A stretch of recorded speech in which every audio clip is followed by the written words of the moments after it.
Hi guys, and welcome to part 3 of our Kid Safety series. Today we are going to talk about how to keep our bodies safe.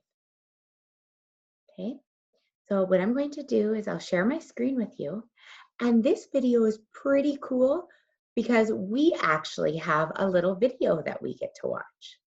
I might be a little bit slower getting it started because I do want to make sure that we have the audio all turned on for you so you can hear it as well. We're going to talk about some pretty important words today, which include the word consent. We are going to talk about different body parts. We are going to talk about listening to our bodies. So our bodies tell us things by its reaction all the time. So we're going to learn to listen to that. We're going to talk about secrets, and we're going to talk about those adults we trust. So when we talk about adults we trust, that's what I was talking about in the past 2 presentations as well. If you're uncomfortable online, go to an adult you trust. When you're making a safety plan, or if you're scared being home alone or something's happening at home that you need help with, go to a trusted adult. When we're talking about body safety and secrets, go to a trusted adult, okay? So you can use the adults that you're making on this list for all of our presentations, which is pretty cool, I think.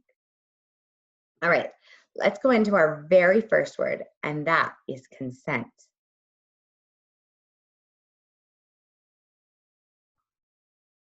Here it goes. Consent for kids. This is you. Okay, it doesn't look exactly like you, but let's say it's you. This is your body, and you get to decide what you do with your body. No one else is entitled to tell you what to do with your body. Not your friends, not strangers, not adults you know. No one is entitled to decide what you do with your body. Except you. That's called bodily autonomy, by the way. And that's what consent is all about. Everyone is different. Some people love to hug, and some people hate hugs. And each person gets to decide what they're comfortable with. Can a hug-loving person just start hugging someone at random? Nope. They need consent. How do people know if they have consent? They ask. Would you like a hug? Yes, I would. Can I hold your hand? I'd rather not. Okay. If a person doesn't say yes, Can I hug you? then they haven't given their consent. It's really pretty simple. Ask for consent, listen to the answer. By the way, if a person bribes someone or threatens someone to say yes, that's not consent. Sometimes adults will try to tell a kid what to do with their body. Go kiss Aunt Doris goodbye. But the kid still gets to decide. No thanks, that makes me uncomfortable. I'll just wave goodbye. Some things kids can't consent to. They can't enter into legal contracts. They can't vote. And they can't consent to sexual stuff, 'cause they're kids. So if an adult does something that kids can't consent to, that's not okay. The adult is wrong, and it's not the kid's fault. And that's when it's most important to tell a trusted adult, like a teacher. Why? Because it's your body, and no one else is entitled to tell you what to do with it. Practice consent. Was that a good video? I know it's one of my favorites. Your body belongs to you, and consent is important. You can always say no when it comes to your body. Even to people that you know or adults that you trust, you can still say no. Just like it said in the video, sometimes it's okay to not want to hug someone. You can shake their hand or give them a high five or an air high five, right? So a couple things we're going to talk about today. We started off with consent because your body belongs to you and you have control over it and you have the right to say no. Now that we know that, we also want to recognize some of the early warning signs that we have with our body. Sometimes when we feel unsafe, our body starts doing things. These are our early warning signs or feelings. And it means that we are allowed to say no or get away or do something to stop. We're going to talk about private parts on our body. We're going to talk about secrets and having a safety network, or at least 5 adults that you can trust. Let's get started. So, listening to our body. So our body tells us in sometimes a lot of crazy ways whether it likes something or not. Sometimes when we don't like something, we might get a tummy ache, or our heart might race really, really, really fast. Our bodies get shaky.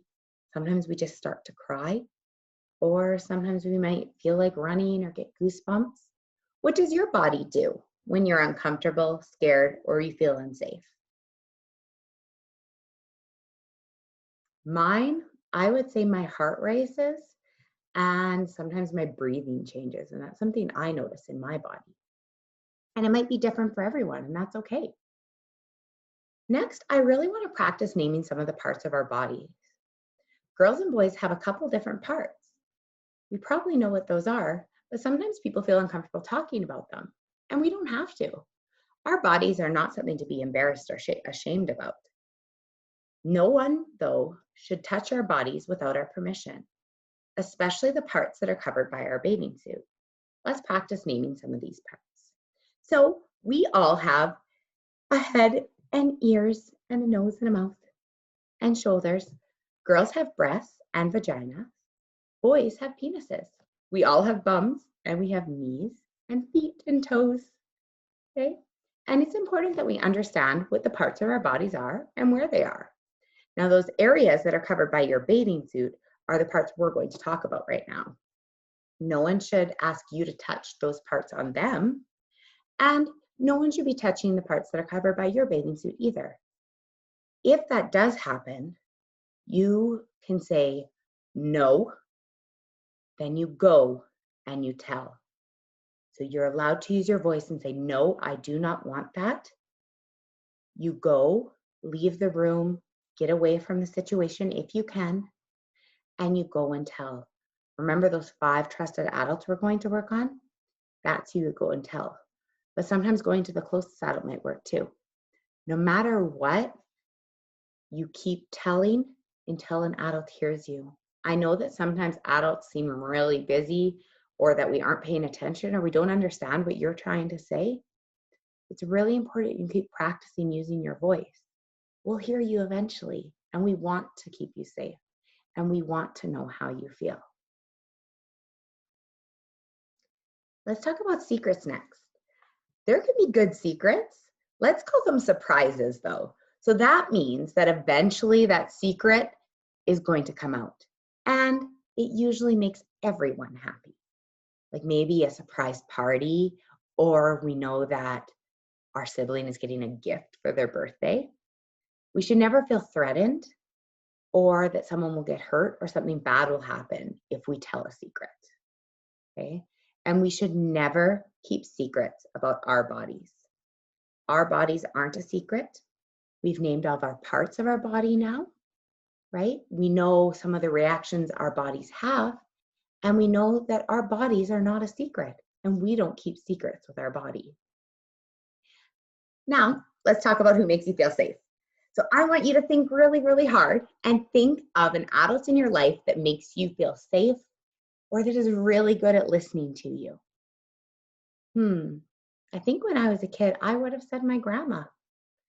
But for some people, it might be a teacher, their mom or dad, a caregiver, guardian, auntie, uncle, grandma, oh, that was mine, or grandpa, maybe a family worker, or a coach, or a big brother or sister. Sometimes even people that we know and that are in our life all the time don't make us feel very safe. It's important that we tell another adult on our trusted adult list if this happens. It's really important, and I know I already said this, but if one adult doesn't listen, go to another adult, especially when we're talking about consent, body parts, or secrets. Keep telling until someone hears what you're saying. Remember, be kind, be smart, and be safe. and I will see you for the next presentation.